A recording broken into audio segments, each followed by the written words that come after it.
Good morning friends, welcome to my YouTube channel Sam Biology Class.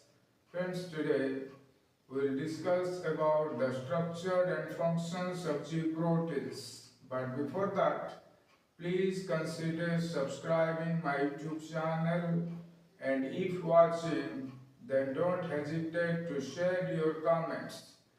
G proteins, also known as guanine nucleotide binding proteins, are a family of proteins present in the cell.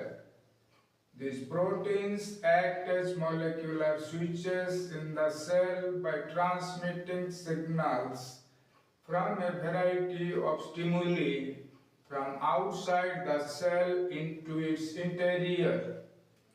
The activity of G proteins is regulated by factors that control their ability to bind to and to hydrolyze GTP. Because these proteins bind to GDP or GTP, these are known as guanine nucleotide binding proteins. G proteins were discovered by Alfred G. Gilman and Martin Rodwell.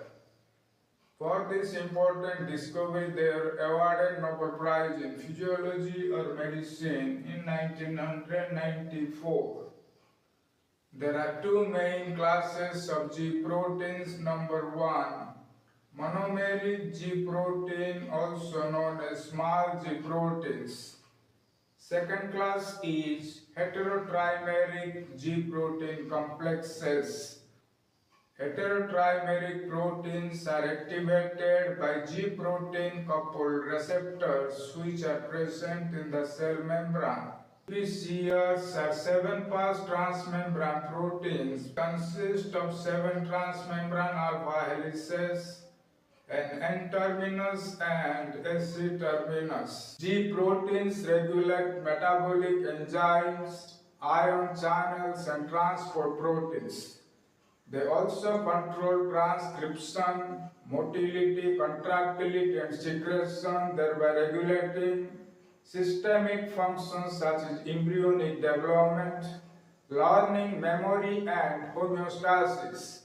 There are 4 major intracellular G protein signaling pathways. Number 1, G stimulatory pathway, which stimulates the cell membrane enzyme adenylate cyclase, which synthesizes cyclic AMP or CMP from ATP.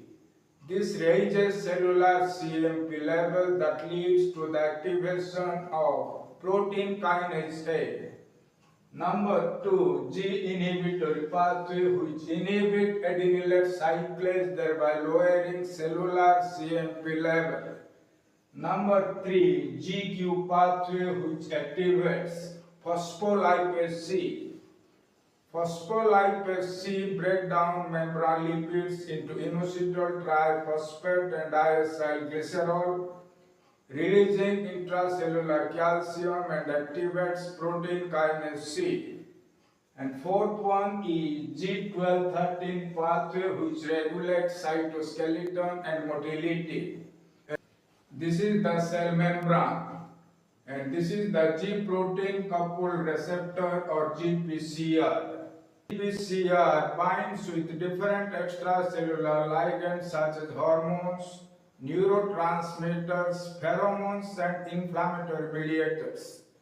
It also responds to sensory stimuli such as light, smell and taste.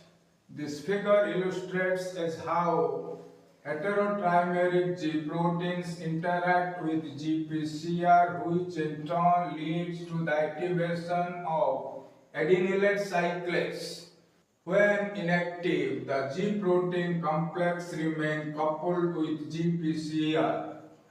In this inactive state, the alpha subunit remains bound to GDP and these 3 subunits remain together. But binding of specific extracellular ligands to the GPCR result in conformational changes, which in turn activates the G proteins.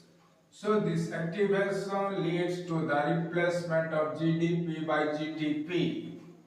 When the alpha subunit binds to GTP, it is separated from the beta-gamma complex. Beta's G-alpha subunit, which remains bound to GTP, then stimulate adenylyl cyclase, which is an enzyme present in the cell membrane. Activated adenylyl cyclase catalyzes the synthesis of CAMP or cyclic AMP from ATP. This raises cellular CAMP level. The function of cyclic AMP is to activate protein kinase A. This enzyme consists of two regulatory and two catalytic subunits.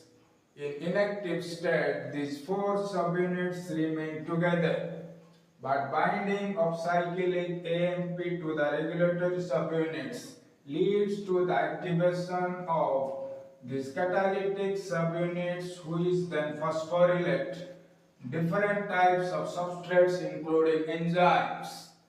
This phosphorylation of specific enzyme leads to specific changes in cellular function. So friends, this is all about the structure and function of G proteins. For more updates, subscribe my YouTube channel. Goodbye and good night.